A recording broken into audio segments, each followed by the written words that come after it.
On January 25th, I went to a birthday dinner party to celebrate one of my friend's birthdays. We celebrated her new year of life. We sang songs, we laughed. We laughed a lot, shared memories, talked, all these different things. And then when it was all said and done, we went home. On January 26th, I went to church, and my pastor says during the service, he says this is the first time in all of his years that he's ever heard of so many people dying in the beginning of the new year. And this was due to us having people within our church that passed away, or people who had relatives that passed away. Hours later, I'm driving home. I'm on the phone with one of my friends, and she says, Kobe Bryant died. And I'm like, what? Like, I felt like it took part of my breath in that moment. That's how hard it hit. And it just felt so surreal. Like, this was not real. It had to have been a hoax. And I told her, I was like, you need to check that again. That's not real. What are you talking about? All these different things. I'm telling her, like, no, that's not the truth. Find it. I get home and it's all over CNN. And what I hoped to have been a hoax was actually reality.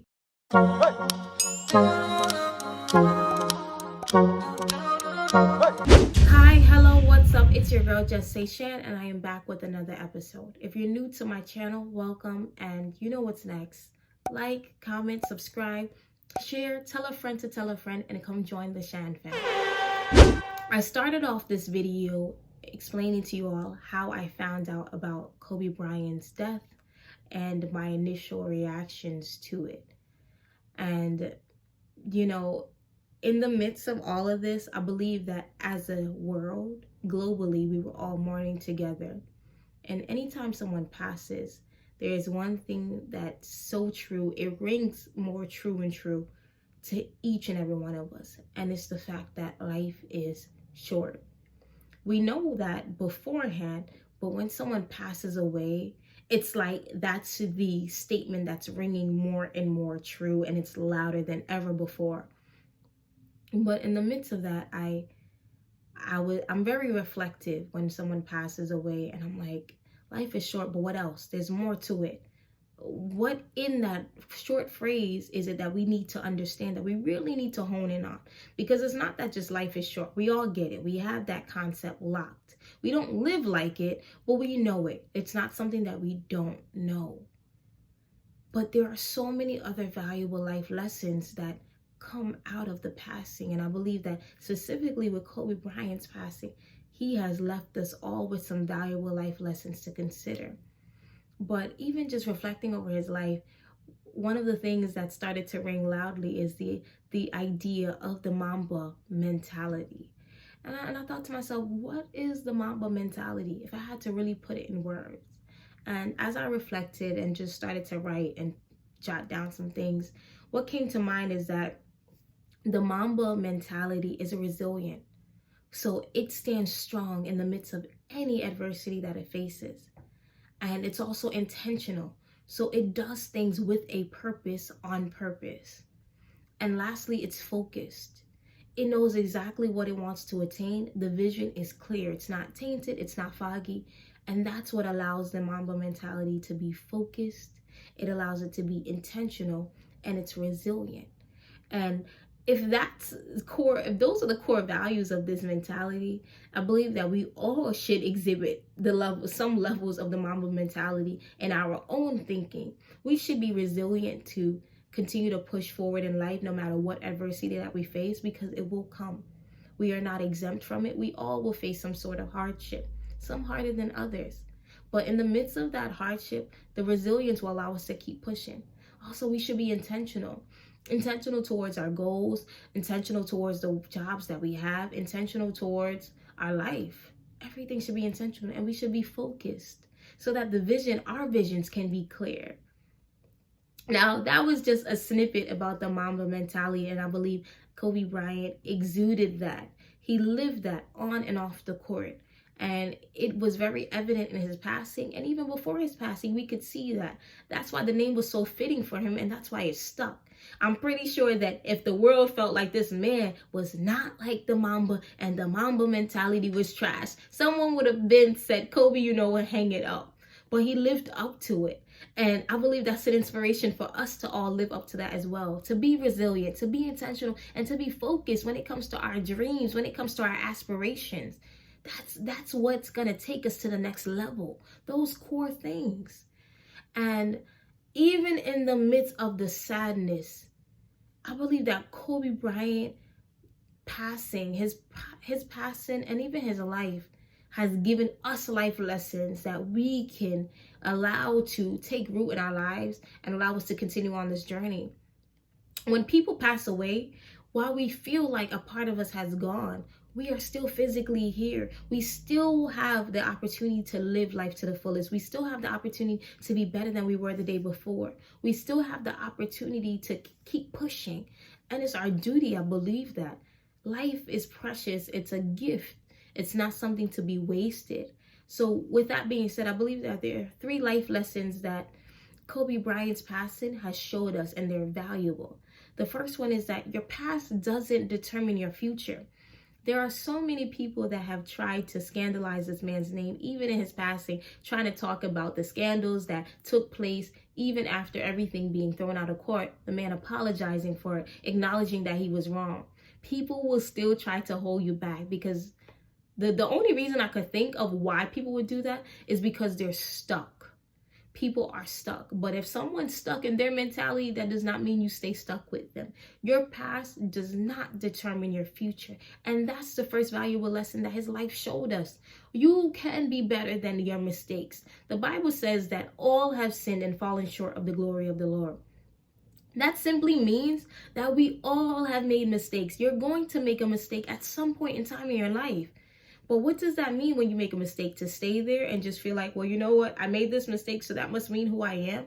No, you have the ability to change. Don't let anyone take that away from you. As long as there's breath in your body, as long as God has given you grace to see a new day, you can make the decision to make better decisions, to live a positive life, to make a positive impact. Acknowledge, yes, where you went wrong. Apologize where you need to apologize. But after you've done those things, then the journey to rebuild starts. You do not have to stay stuck. Don't allow people to feed your mind to tell you you are your past when you have a brighter future that's ahead of you. The second valuable life lesson that Kobe has showed us is that you can rise from your fall. It does not matter how many times you have fallen in this lifetime. As long as you have strength, you can still rise.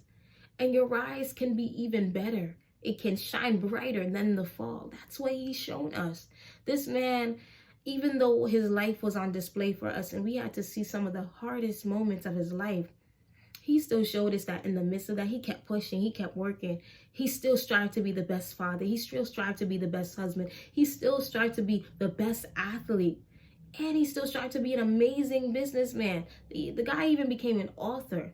So what will your rise look like? Are you going to be too busy focused on the fall? Or will you take into consideration that you can rise? Will you believe that you can rise?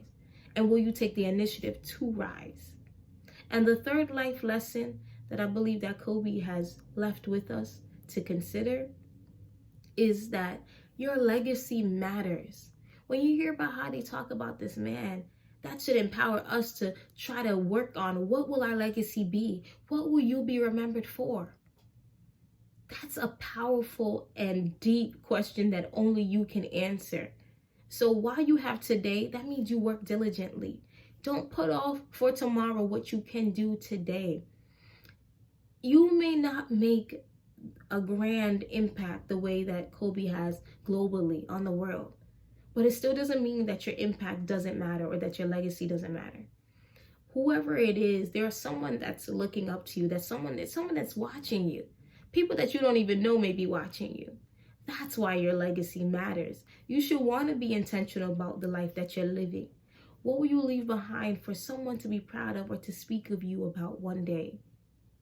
That's something to be very committed and passionate about. Your legacy should drive you. Your legacy should make you want to be more committed to living on purpose with purpose. And I think that in the midst of all the mourning, Those are the valuable lessons that Kobe Bryant has left us to consider, to build from, to take heed to, so that we can still live our lives the best way that God sees fit for us. We all have a calling. We all have things that we're supposed to do. Some of you might know what God has told you to do right now, and you're not doing it. But if life is so short and your legacy matters, why are you wasting time? You will never get the time back from yesterday, and we will never get the time that was spent today back. So be intentional. Consider the things that you're doing now. Are they all connected to leaving a positive imprint on this world when you have transitioned on? Kobe Bryant lived a full life, and Michael Jordan said it best in his speech. And that is what we're talking about when we talk about living. This man lived full. So when he transitioned on, he was empty. He did all that he could do. He was one of the greatest athletes that this world has ever seen. An amazing businessman with an impeccable mentality that we all can emulate to be great in our own respective fields. He was a great father and a great husband. Those are great qualities and traits that we should all want to embody and take in to cultivate and to fine-tune for ourselves, because everyone's journey is different. No one's going to be like Kobe Bryant, no one's going to be like me, and no one is going to be like you. But there are different qualities and traits that we can cultivate and mix in to just help to support the best version of ourselves. So I just wanted to share this with you all today. I hope that it was impactful. I hope that it was inspiring, because it's something that I'm going to take into consideration as I continue to live daily. So with that being said, live on purpose with purpose. Peace, blessings, and love. And I will see you all on the next episode. Hey.